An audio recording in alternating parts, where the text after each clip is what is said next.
Tonya, thank you so much for taking the time today to talk about a couple of things. I wanted to catch up with you about, first of all, what the coalition has been experiencing throughout the pandemic. I know that there's been an increase in domestic violence calls during the pandemic, and it was something that our state leaders noticed and state police had told us about very early on.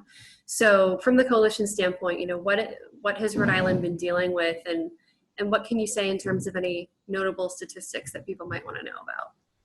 Sure. So nationally, we did see an increase in matters and calls. So we expected to see that here in Rhode Island as well. I say this often, numbers certainly don't tell the whole story.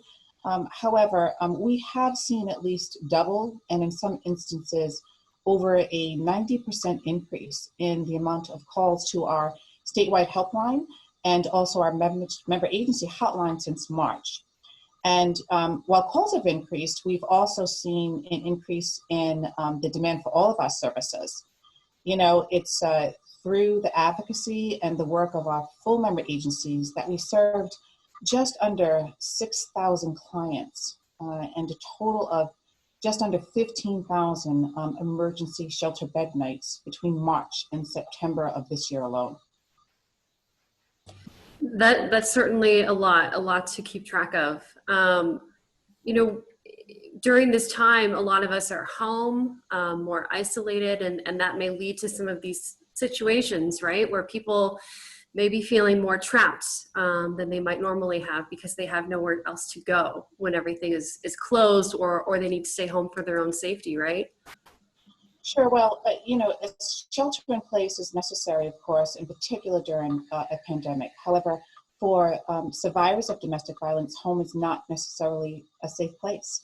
A survivor may be living with their abuser during the pandemic in the shelter in place, and so the abuser will now have 24/7 access to the victim. However, it's really important for folks to know that whether it's a pandemic or whether it's the stress of losing a job, not being able to pay rent or mortgage, violence is never justifiable. And the excuse of that being the stress certainly is not justifiable either. So if you have had folks that are staying in some sort of shelter, I'm sure that there have been some challenges during the pandemic, making sure that they're safe and, COVID compliant. So how has the coalition been trying to figure that out this year? And then I also want to get into the CARES Act money that may be helping towards that. Sure, that was a huge help for the member agencies, the CARES Act funding. So the member agencies have been, of course, abiding by the CDC guidelines, which is to be sure that they're practicing social distancing, making sure that they're, washing hands, and being sure, of course, that anyone is symptomatic to, get care.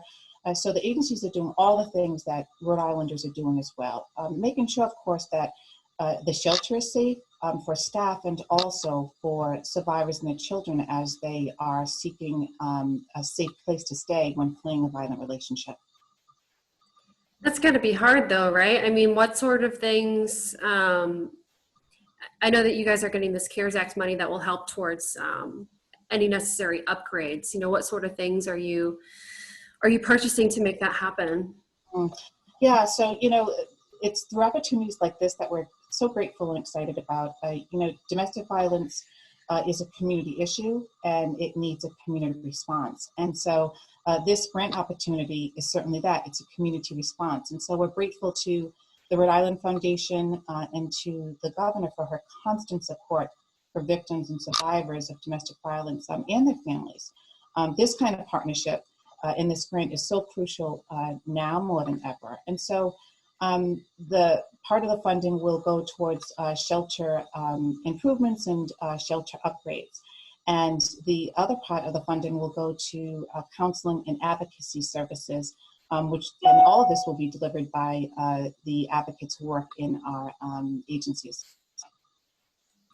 That's a big help. How much is your grant for specifically? We're gracious for the amount that we received. We received $475,000 for these services, and this will be used by the member agencies. And we'll have dedicated this portion of the funding to counseling and advocacy, which will be delivered by licensed therapists and professional advocates for children and adults. And that's really important for victims and for children as they are seeking a journey, on their path towards safety. Right. So, I mean, where would you be without this money? If you didn't get it, how would the coalition still be surviving without the extra $400,000 plus dollars? Sure. So we would still provide these life-saving services, counseling, advocacy, of course, shelters.